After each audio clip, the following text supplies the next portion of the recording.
সুধী বন্ধু, ভাই বোনেরা, আজকের আলোচ্য বিষয় শুনলে প্রথমেই চমকে যাবেন, পরে অবাক হয়ে যাবেন।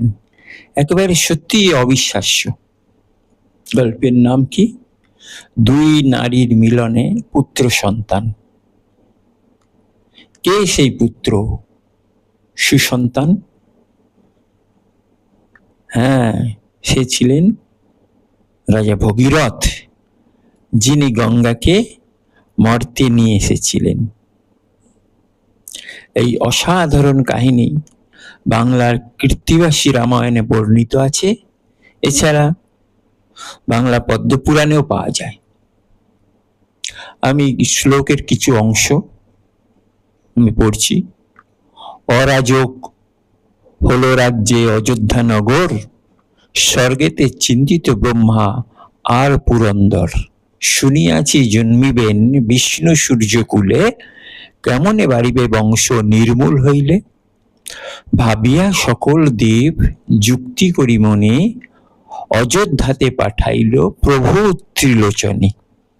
দিলীপ কামিনী দুই আসিলেন বাসে, বৃষ আরোহণে শিব গেলেন সকাশে।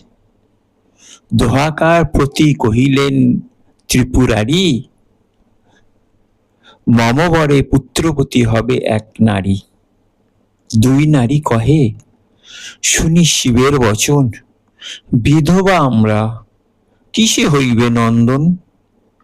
শঙ্কর বলেন, দুজনে করো রতি, মম বরে একের হইবে সুসন্ততি। এই বর দিয়া গেল দেব ত্রিপুরারি, স্নান করি গেল দুই দিলীপের নারী। সম্প্রীতিতে আসিলেন সেই দুই যুবতী, কতদিনে একজন হলো ঋতুমতি। দোহেতে জানিল যদি দোহার সন্দর্ভ, দাহে কেলি করিতে একের হলো গর্ভ। 10 মাস হলো গর্ভ প্রসব সময়, মাংসপিণ্ড মাত্র পুত্র হইল উদয়। তো বাল্মীকি রামায়ণে বা অন্য কোনো সংস্কৃত পুরাণে বাংলার এটি নেই, কিন্তু এটি বাংলায় খুব জনপ্রিয়। রাজা দিলীপ ইক্ষ্বাকু বংশের রাজা, সগরের পৌত্র, অংশুমানের পুত্র। নিঃসন্তান অবস্থায় মারা যান। তার দুই স্ত্রী, বিধবা স্ত্রী চন্দ্রা ও মালা। রাজ্যের উত্তরাধিকারী না পেয়ে খুব চিন্তিত হয়ে পড়লেন।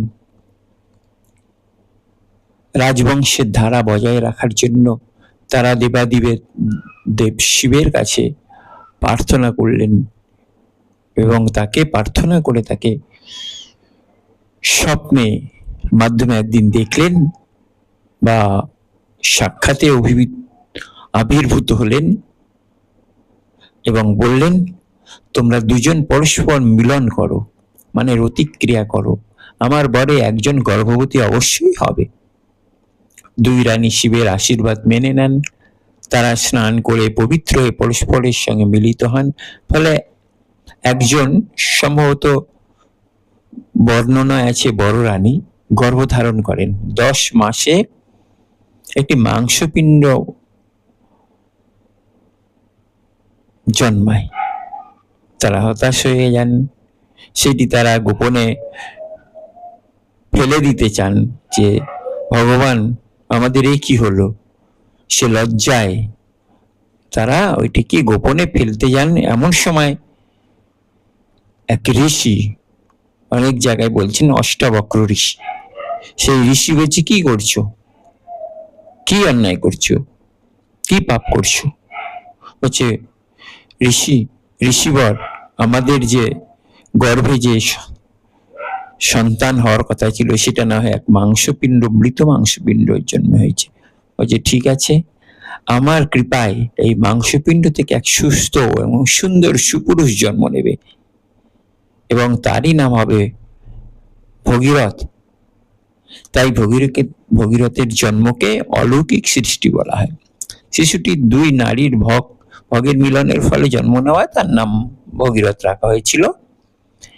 এই কারণেই তাকে দুই মায়েরই সন্তান বলা হতো। পরবর্তীকালে ভগীরথ তপস্যা করে স্বর্গ থেকে গঙ্গাকে পৃথিবীতে নামিয়ে আনেন এবং সগর রাজার 60,000 পুত্রকে মুক্তি দেন। গল্পটি এখানে শেষ করলাম। পরবর্তী ভিডিওতে আবার এইরকম একটি অদ্ভুত সুন্দর গল্প নিয়ে আপনাদের সামনে আবার আসবো। আপনাদের কেমন লাগলো গল্পটা আপনারা কমেন্টের মাধ্যমে জানাবেন এবং আমাকে প্রচুর সাবস্ক্রাইব করবেন, যাতে আমি এরকম সুন্দর সুন্দর অবিশ্বাস্য এরকম ভিডিও দিতে পারি। আর প্রচুর লাইক শেয়ার করবেন, যাতে আমি এরকম ভিডিও চালিয়ে যেতে পারি। আপনারা সকলেই ভালো থাকবেন। নমস্কার, নমস্কার, নমস্কার।